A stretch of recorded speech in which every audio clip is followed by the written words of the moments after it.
Forget the violence. Cobra? Rabbit? Like, together? Oh, hold on. Oh, yeah! Forget the sex. Spare me the mystic crap. I came here to fight. Ah! Ah!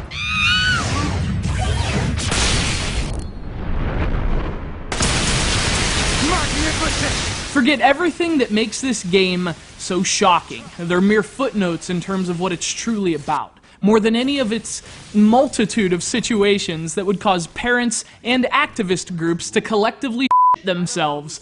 This is a game that simply gets it. It gets the inherent absurdity. It gets the tradition. It gets what has always made video games fun.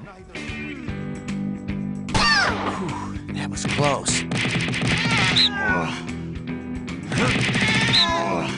A sequel to the 2008 original and modern cult classic, No More Heroes 2 speaks its intentions loudly and wears its flaws proudly. More importantly, it's confident enough to know it's doing something special. I mean, after all, from organizing petitions to whining on the internet, we've all had our own ways of dealing with the Wii's lack of mature games. Our own ways of, well, coping. Everybody deals with grief differently, right? Some people at funerals. I cut off heads. And so he does, like, over and over again. An assassin who is yet again out to climb the ranks and prove he's the best in the world at what he does. Travis Touchdown has an electric laser sword, don't call it a lightsaber, as well as an attitude and personality which effectively parody the very nerds controlling him. But of course, it's also a celebration of that culture. As much as it's a modern take on the traditional beat-em-up, No More Heroes 2 is also a video game about video games. To earn money, Travis takes odd jobs that transform him into things like, I don't know, how about an 8-bit coconut grabber? Because who doesn't like to grab a nice, fuzzy pair of coconuts? And on a totally unrelated note, this game is a bit perverse. No, but you will get a special prize. Shut up. You can't bribe me this time.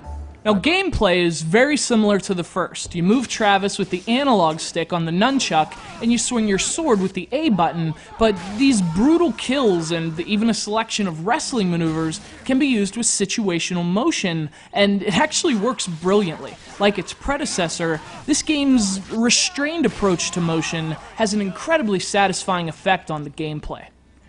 But what makes No More Heroes 2 a great sequel is that it addresses many of the original game's problems. So the boring, vacant overworld has been scrapped, which means you just choose a mission and you're there. And that streamlines the experience beautifully and allows what the game does best to keep the spotlight. Out of my way, you fucking asshole! Now, to be fair, what the game does best can get a little repetitive. After all the incredible style and humor aside, No More Heroes 2 is a straightforward brawler, a genre notorious for somewhat shallow gameplay. And though the game does a lot to hamper that repetition, from its side jobs to new playable characters and ample options for character customization, it can get a bit tiring when you're killing such similar enemies in such similar ways. So, yeah, the game has flaws, but they're really not that important. Exemplifying the punk rock ethos of its designer, No More Heroes 2 is a ruthlessly stylish and energetic love confession to its very own medium. It's not a perfect video game, but you'd be hard-pressed to find one more fun, more proud, or more deplorable.